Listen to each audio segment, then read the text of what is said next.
اعوذ باللہ من الشیطان الرجیم بسم اللہ الرحمن الرحیم۔ محترم سامعین، آپ کی خدمت میں آج کا جو عنوان ہے وہ ہے ربا کے حوالے سے۔ ربا سود کو کہا جاتا ہے۔ ربا کو لغوی اعتبار سے اگر لغت کے اعتبار سے دیکھا جائے، عربی کا لفظ ہے، اس کا لکھنا جو ہے وہ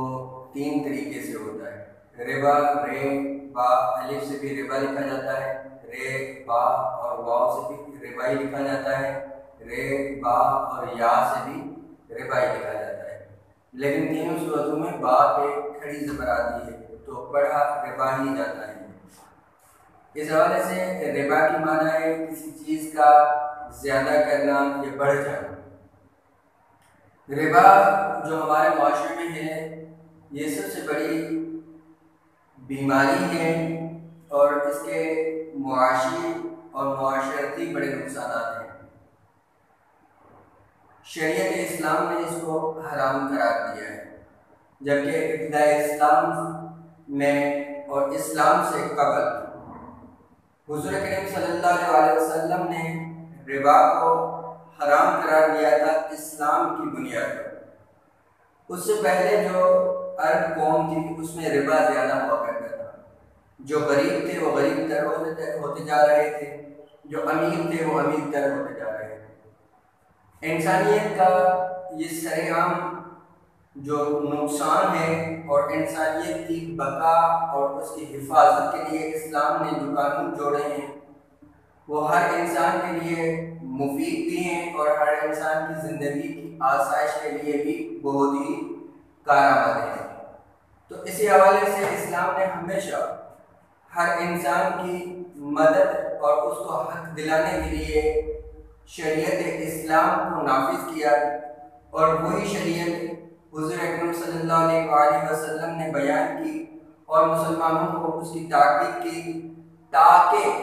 ہر انسان محفوظ رہ سکے اور اس کا مال بھی محفوظ رہ سکے اور اس کے جو معاشی حالات ہیں وہ بھی بہتر ہو سکیں۔ یعنی کہ یہ جو بھی قانون ہے شریعت کے وہ صرف انسان ذات کی بھلائی کے لیے قانون جوڑے گئے ہیں اور اس میں انسان ذات کا نفع اور فائدہ ہے۔ اسی حوالے سے عرب میں کیا ہوتا تھا کہ سود عام تھا، قتل عام تھا، زنا عام تھا اور انسانیت کا احساس نہیں تھا۔ جو امیر تھا وہ اس سے زیادہ امیر ہونا چاہتا تھا، جو غریب تھا اس کے بس میں کچھ نہیں تھا۔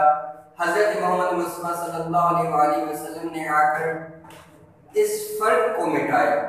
اور یہ بتایا کہ جو دنیا کے انسان ہیں وہ چاہے امیر ہو، چاہے غریب ہو، چاہے گورا ہو، چاہے کالا ہو، چاہے کسی بھی نسل سے اور کسی بھی خاندان سے تعلق رکھتا ہو، وہ انسانیت کے ناطے میں سب برابر ہیں۔ اسی زمن میں ایک سود بھی آتا ہے جو اس وقت عام تھا اور حضور کریم صلی اللہ علیہ وسلم نے اس پر پابندی لگائی اور بند کیا اور شرعاً اس کو حرام قرار دیا، لیکن یہ نبی کریم صلی اللہ علیہ وسلم نے خدا کے حکم کے مطابق عمل کیا اور سارے نبی کریم صلی اللہ علیہ وسلم کے جتنی بھی شریعت ہے، جتنے بھی عمل ہیں وہ عین خدا کا ہی حکم ہے۔ سود ہوتا کیا ہے اور کسے ہم سود کہتے ہیں، اس کے حوالے سے میں کچھ آپ کی خدمت میں عرض کرنا چاہتا ہوں فقہ کے اعتبار سے کہ سود وہ رقم ہے جو بطور قرض دی جائے۔ مثال کے طور پہ 1000 میں کسی کو قرض کے طور پہ دیتا ہوں اور اسے کہوں کہ یہ قرض 1 سال کے بعد مجھے واپس لوٹاؤگے تو 1100، یہ جو اضافی رقم ہے اسے سود کہا جاتا ہے۔ اچھا، اس کے کچھ شرائط بھی ہیں۔ جو سود میں نے جو بیان کیا کہ 1000 ہوں اور اس پہ جو اضافی رقم ہوں تو یہ اضافی رقم لینا حرام ہے اور اسے سود اور ربا کہا جاتا ہے، جس کی اللہ تبارک و تعالیٰ نے منع کی ہے، جو قرآن مجید کی آیات کریمہ ہیں جو آپ کی خدمت میں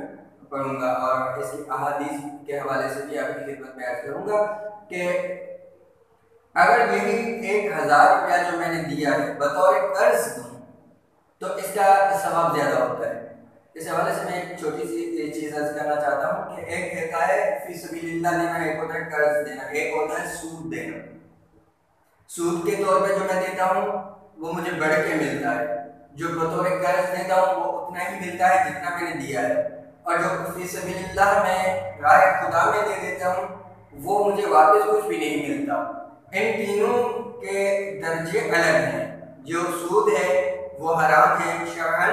اس کے عوض جو زیادہ پیسے لینا وہ شرعاً حرام ہے، اور جو قرض ہے اس کا ثواب ہے، اور جو فی سبیل اللہ ہے اس کا ثواب ہے۔ یعنی اس تینوں چیزوں میں سے ایک چیز الگ ہو گئی، دو چیزوں میں ثواب ہے، ایک میں گناہ ہے۔ جو دو چیزیں ہیں جن میں ثواب ہے ان کے بھی الگ درجے ہیں۔ جو میں فی سبیل اللہ دیتا ہوں اس سے بھی زیادہ ثواب جو ہے وہ قرض دینے میں ہے۔ اس کی بھی فقہ میں ایک علت بیان کی گئی ہے کہ جو قرض دیتا ہوں وہ تو مجھے واپس مل جاتا ہے، اس میں ثواب زیادہ کیوں، اور جو میں فی سبیل اللہ دیتا ہوں وہ مجھے واپس بھی نہیں ملتا، اس کا ثواب کم کیوں؟ تو اس کی ایک علت ہے۔ جب بھی کسی مومن کی مدد کی جاتی ہے تو اس مدد کے حوالے سے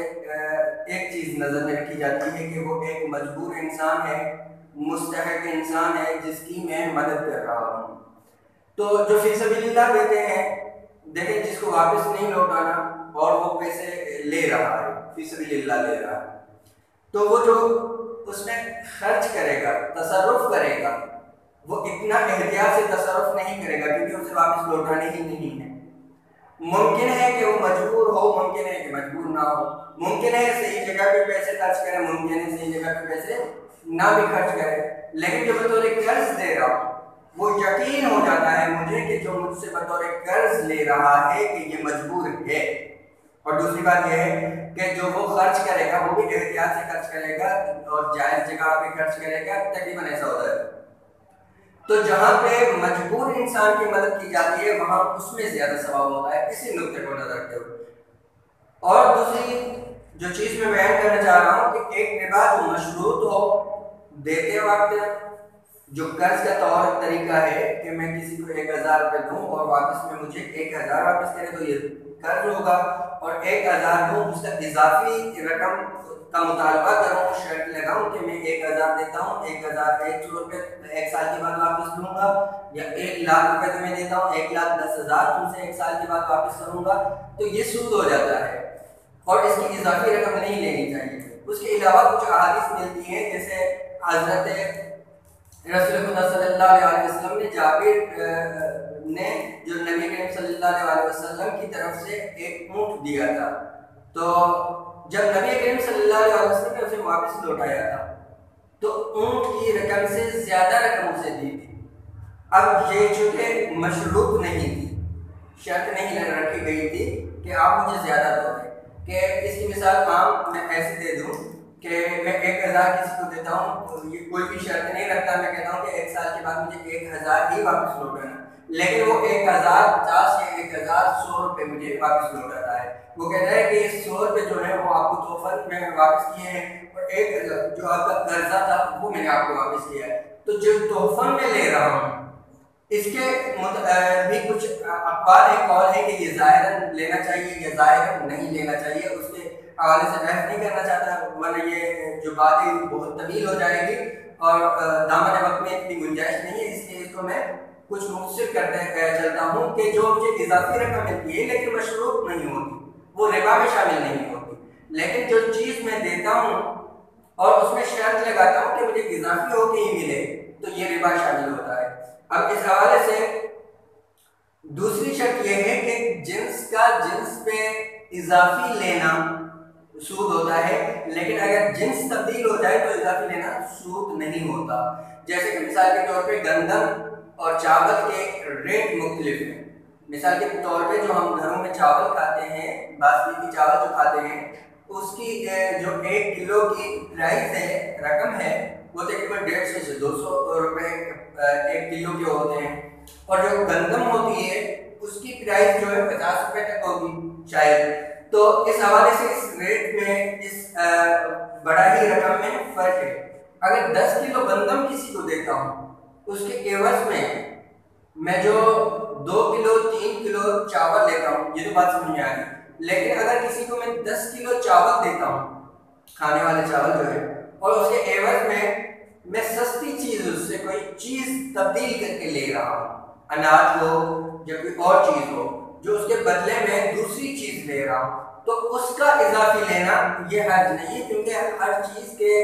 جو رقم ہوتی ہے اس کے ریٹ ہوتے ہیں وہ مختلف ہوتے ہیں۔ ہوگی کہ ایک ہی جنس ہے، یعنی ایک من گندم تم ایک سال کے بعد واپس کروں تو ایک من 5 کلو کے حساب سے اگر میں زیادہ لے رہا ہوں اس سے تو جنس ایک ہے، اس حساب سے یہ 5 کلو لینا یہ سود میں شامل ہوگا، لیکن اس کی جگہ پہ میں کوئی دوسری چیز لے رہا ہوں تو وہ سود شامل نہیں ہوگی۔ اسی حوالے سے سونا اور چاندی ہے کہ میں 5 تولے سونے کسی کو سونا چاندی دے رہا ہوں اور واپسی میں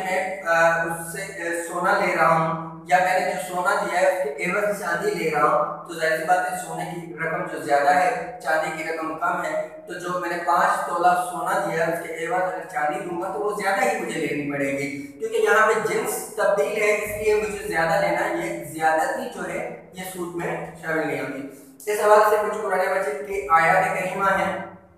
جو آپ کی خدمت میں عرض کروں گا، اس کے بعد استدلال کروں گا میں کہ سود اور کاروبار میں فرق کیا ہے اور فائدہ دونوں میں سے کس میں زیادہ ہے، ڈفرنٹ جو اس کے درمیان میں ہے تو وہ میں آپ کی خدمت میں عرض کروں گا۔ سب سے پہلے سورہ آل عمران کی آیت نمبر 130 میں اللہ تبارک و تعالیٰ ارشاد فرماتا ہے یا ایھا الذین آمنوا لا تأکلوا الربا اضعافا مضاعفۃ، اے ایمان والو لا تأکلوا الربا، ربا نہ کھاؤ، اضعافا اس کو زیادہ کر کے، مضاعفتاً اس کو ڈبل کر کے، وہ ربا جو ہے سود جو ہے وہ مت کھاؤ۔ کہ سورہ آل عمران کی آیت نمبر 130 میں بھی اللہ تبارک و تعالیٰ نے منع فرمایا ہے کہ سورہ کی جو آیت کریمہ ہے اس میں یہ نص ہے، یہاں سے ہمیں اللہ تبارک و تعالیٰ کا صحیح حکم مل چکا ہے کہ ربا اور چیز ہے اور جو بیع ہوتا ہے کاروبار وہ اور چیز ہے، کہ ربا حرام ہے۔ اس کے علاوہ قرآن مجید کی سورہ بقرہ کی آیت نمبر 275 میں 275 آیت نمبر میں سورہ بقرہ کی میں اللہ تبارک و تعالیٰ ارشاد فرماتا ہے الذین یأکلون الربا، جو لوگ سود کھاتے ہیں، لا یقومون الذین، وہ لوگ اس طرح یقوم قامہ سے نکلا ہوا ہے جس کی معنی ہے کھڑے ہوں گے، الذین ان لوگوں کی طرح کھڑے ہوں گے، یتخبطہ الشیطان من المس، جن کو شیطان نے چھو لیا ہو اور وہ بدحواس ہو گئے، ان کے جو حواس ہیں وہ ختم ہو گئے۔ ذالک بانہم قالوا، یہ وہی لوگ ہیں جو اس وقت قیامت کے دن بدحواس ہو کے کھڑے ہوں گے، یہ وہی لوگ ہیں ذالک بانہم قالوا، جو کہتے تھے، کیا کہتے تھے؟ بانہم قالوا انما البیع مثل الربا، یہ کہتے تھے کہ ربا جو ہے مثل بیع ہے، بیع کی طرح ہے ربا، کہ ہم کاروبار میں بھی 1000 روپے خرچ کرتے ہیں ہمیں 1100 روپے واپس ملتا ہے، سود میں بھی ہم 1000 روپے کیش دیتے ہیں اس کے ہمیں 1100 ملتے ہیں، جب وہ حلال ہے تو یہ حلال کیوں نہیں ہے، اس کی وجوہات میں آگے میں بیان کروں گا۔ لیکن وہ لوگ اس آیت میں جو واضح ہے قیامت کے دن بدحواس ہو کے کھڑے ہوں گے جیسے کہ ان کو شیطان نے چھو لیا ہو اور یہ بدحواس ہو گئے ہوں، ایسے یہ کھڑے ہوں گے اور یہ کیا کہیں، وہ لوگ ہوں گے جو دنیا میں کہتے ہوں گے کہ سود جو ہے وہ کاروبار کی طرح ہی ایک کاروبار ہے ہمارا، وہ لوگ کھڑے ہوں گے۔ وَأَحَلَّ اللَّهُ الْبَيْعَ، جبکہ اللہ تبارک و تعالیٰ نے یہ واضح بیان کر دیا ہے وَأَحَلَّ اللَّهُ الْبَيْعَ، اللہ نے کاروبار کو حلال قرار دیا ہے تمہارے لیے، یہ کر سکتے ہو تم، وَحَرَّمَ الرِّبَا، اور سود کو تمہارے لیے حرام قرار دیا ہے، یہ نقصان دہ ہے تمہارے لیے۔ فَمَنْ جَاءَهُ مَوْعِظَةٌ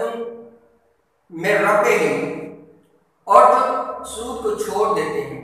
جن کو اللہ تبارک و تعالیٰ کی ہدایت پہنچتی ہے اور وہ سود کا کاروبار چھوڑ دیتے ہیں، یعنی کہ وہ توبہ کرتے ہیں اور اس راستے سے خود کو ہٹا دیتے ہیں، آتے ہیں راہ راست پر اور اللہ کی ہدایت کو قبول کرتے ہیں، فَانْتَهَا لَهُ مَا سَلَفَ أَمْرُهُ إِلَى اللَّهِ، تو اس سے پہلے جو انہوں نے سود لیا ہے، حرام کھایا ہے سود کے ذریعے سے، تو اللہ تبارک و تعالیٰ ارشاد فرماتا ہے کہ ان کا مسئلہ اللہ کے بارگاہ میں ہے اب وہ خدا انہیں بخش بھی سکتا ہے، انہیں توبہ کرنے پہ وہ جو جس طرح توبہ کرے گا، جس طرح معافی خدا سے مانگے گا، اتنے اس کے گناہ بخش دیے جائیں گے۔ یعنی کہ جو پہلے سود کھاتا تھا، جب اسے علم ہوا کہ خدا تعالیٰ کی طرف سے سود منع ہے، تو اللہ تبارک و تعالیٰ یہ ہمیں حکم دے رہا ہے کہ ہمیں حق نہیں پہنچتا کہ اسے سود کھو گئے۔ وہ پہلے کا اس کا معاملہ تھا، اس نے اللہ کی بارگاہ میں توبہ کر لی ہے، اس حوالے سے کہ جو گنہگار توبہ کر کے اللہ کی بارگاہ میں آتا ہے، ہمیں حق نہیں پہنچتا کہ اسے بعد میں تانے دیتے رہے، اسے سناتے رہے کہ وہ پروردگار جس کا اس نے گناہ کیا ہے، وہ خدا جب اسے بخش دیتا ہے تو ہم کون ہوتے ہیں اسے تان اور لڑائی کرنے والے؟ تو یہ بھی بات ذہن میں رہے۔ اور اللہ تبارک و تعالیٰ ارشاد فرماتا ہے وَمَنْ عَادَ فَأُولَٰئِكَ أَصْحَابُ النَّارِ هُمْ فِيهَا خَالِدُونَ، ان میں سے جو واپس لوٹ جاتے ہیں یہی کہ پھر سے سود کا کاروبار کرتے ہیں، سود کا کھاتے ہیں، سود کماتے ہیں۔ تو اس حوالے سے اللہ تبارک و تعالیٰ ارشاد فرماتا ہے فَأُولَٰئِكَ، ایسے لوگوں کے لیے أَصْحَابُ النَّارِ، یہ جو گروہ ہے، یہ جو ٹولہ ہے، یہ جہنمیوں کا ٹولہ ہوگا، ہم فیہا خالدون، یہ ہمیشہ اس جہنم میں رہیں گے جو سود خور ہے۔ اس کے علاوہ سورہ نساء کی آیت نمبر 161 میں اللہ تبارک و تعالیٰ ارشاد فرماتا ہے اخذہم الربا وقد نہوا عنہ واکلہم اموال الناس بالباطل۔ اللہ تبارک و تعالیٰ ارشاد فرماتا ہے جو اخذ کرتے ہیں، حاصل کرتے ہیں ربا، سود کو حاصل کرتے ہیں، کرنہو عنہ، جبکہ اللہ تبارک و تعالیٰ نے اس سے منع کر دیا ہے، وَأَكْلِهِمْ أَمْوَالَ النَّاسِ، وہ لوگوں کا ناحق مال کھاتے ہیں۔ یعنی کہ جو لوگ 1000 سود کے طور پہ کسی کو دے کے اس سے 1100 روپے لے رہا ہے، تو 100 روپے اس کا ناحق کھا رہا ہے۔ لوگوں کے پیسے بے گناہ اور ناحق وہ لوگ کھاتے ہیں۔ وَأَعْتَدْنَا لِلْكَافِرِينَ مِنْهُمْ عَذَابًا عَلِيمًا، ایسے کافروں کے لیے اللہ تبارک و تعالیٰ نے عذاب علیم رکھا ہے۔ تو سود کھانے والے کے لیے اللہ تبارک و تعالیٰ نے سخت عذاب رکھا ہے۔ اس حوالے سے جو علماء نے لکھا ہے کہ 7 ایسے گناہ ہیں جنہیں گناہ کبیرہ کہا جاتا ہے، ان میں سے ایک سود ہے، اور جو 7 گناہ ہیں ان میں سے ایک شرک ہے، دوسرا جادو ہے، اور تیسرا کسی کو ناحق قتل کر دینا ہے، اور چوتھے نمبر پہ سود ہے، جو سودی رقم کھاتا ہے وہ ایک گناہ کبیرہ کرتا ہے، اور 5ویں نمبر پہ ہے یتیم کا مال کھانا، اور 6 نمبر پہ ہے چغل خوری کرنا، اور 7ویں نمبر پہ ہے کسی پاک دامن عورت پہ بہتان لگانا، جھوٹا الزام لگانا۔ تو یہ ہوتا ہے۔ اور اس حوالے سے میں نبی کریم صلی اللہ علیہ وسلم کی 2 احادیث جو آپ کی خدمت میں عرض کروں گا وہ بہت ہی ثقیل ہے، لیکن مجبوری یہ ہے کہ حق سناتے وقت وہ لازماً ہم نے سنانی ہے، اور نبی کریم صلی اللہ علیہ وسلم کا فرمان حق ہے، اس کو سنانے میں کوئی حرج بھی نہیں ہے۔ تو حضور کریم صلی اللہ علیہ وسلم ارشاد فرماتے ہیں کہ سود کا 1 درہم جو کھاتا ہے، سود کی رقم میں سے 1 درہم بھی جو شخص کھاتا ہے، اس نے زنا سے 36 گنا زیادہ گناہ کیا ہے۔ یعنی کہ جو شخص زنا کرتا ہے اس سے 36 گنا زیادہ اس نے گناہ کیا ہے جو 1 درہم سود کا کھاتا ہے۔ اسی حوالے سے نبی کریم صلی اللہ علیہ وسلم کی ایک دوسری حدیث آپ کی خدمت میں عرض کرنا چاہوں گا کہ وہ یہ ہے کہ نبی کریم صلی اللہ علیہ وسلم نے فرمایا کہ سود کے 100 حصے کیے جائیں، اور ان میں سے جو سب سے چھوٹا حصہ وہ بھی اگر کوئی کھاتا ہے تو گویا کہ اس نے اپنی ماں سے زنا کرنے سے بھی زیادہ گناہ کیا ہے۔ اسی حوالے سے میں آپ کی خدمت میں عرض کرنا چاہتا ہوں کہ سود جو ہوتا ہے، آخر میں دہرانا میں چاہتا ہوں کہ سود جو ہوتا ہے ایک تو مشروط ہوتا ہے سود کہ میں جس کو 1000 میں دوں اس پہ یہ شرط لگاؤں کہ 1100 مجھے واپس دوں تب سود ہوگا، اور دوسری چیز یہ ہے کہ میں سود اس چیز میں ہوتا ہے جو جنس وہی ہو، سیم ہو، یعنی کہ اگر میں گندم دیتا ہوں زیادہ گندم لینے پہ سود ہے، اور چاول دیتا ہوں وہی جنس کے چاول زیادہ لینے، یہ سود ہوتا ہے۔ رقم دیتا ہوں زیادہ رقم لینا، یہ سود ہے۔ اور میں اگر سونا دیتا ہوں زیادہ سونا لینا، یہ سود ہوتا ہے۔ اسی حوالے سے جو بینک میں پیسے جمع ہوتے ہیں اور ہمیں ملتے ہیں، اور ہمارا تصور یہی ہوتا ہے کہ جو ہمیں 1 لاکھ روپے 2 لاکھ یا 5-10 لاکھ روپے جو میں نے جمع کروائے ہیں اور 2-3-4-5 سالوں کے بعد وہ جو مجھے واپس مل رہا ہے، جو انشورنس کمپنیوں میں بھی ہوتا ہے، وہ جو مجھے زیادہ ہو کے مل رہا ہے، کیا یہ سود ہے یا نہیں؟ تو اس حوالے سے میں عرض کرنا چاہتا ہوں، جو کمپنی یونٹ لنکنگ سسٹم پہ کام کرتی ہے، آپ کے پیسے کاروبار میں لگا کر اور انہی پیسوں کا کاروبار کر کے اسی میں سے آپ کو کچھ حصہ دیتی ہے، کچھ حصہ ملازمین کو اور کمپنی کو رکھتی ہے، تو یہ جائز ہوگا، کیونکہ آپ کے پیسے سے کاروبار کیا جا رہا ہے، آپ کے پیسے کا آپ کو سود نہیں دیا جا رہا۔ ظاہر بات ہے اتنے ملازمین جو بیٹھے ہوئے ہیں آپ سے پیسہ لے رہے ہیں اور جو زیادہ پیسہ کر کے آپ کو دے رہے ہیں تو اپنی جیب سے نہیں دے رہے ہیں، آپ کے پیسے سے کاروبار کر رہے ہیں۔ اگر وہ کاروبار سود کا کر رہے ہیں تو پھر دینا حرام ہے، اور اگر کاروبار کو یونٹ لنکنگ سسٹم کے حوالے سے یا کسی دوسرے طریقے سے وہ کاروبار کر رہے ہیں تو وہ کاروبار کرنا جائز ہے۔ اب میں آتا ہوں اس حوالے سے کہ سود میں اور قرض دینے میں کیا فرق ہے، سود میں اور کاروبار میں کیا فرق ہے معاشرتی حساب سے اور معاشی حساب سے۔ تو ایسا گرامی، جب ہم سود دیتے ہیں، اگر فرض کریں کہ پاکستان کے جتنے بھی پیسے والے ہیں سارے اپنے پیسے سود پہ لگا دیں، تو پاکستان میں جو مڈل کلاس کے لوگ ہیں جو کما کر کھاتے ہیں وہ لوگ کہاں جائیں گے؟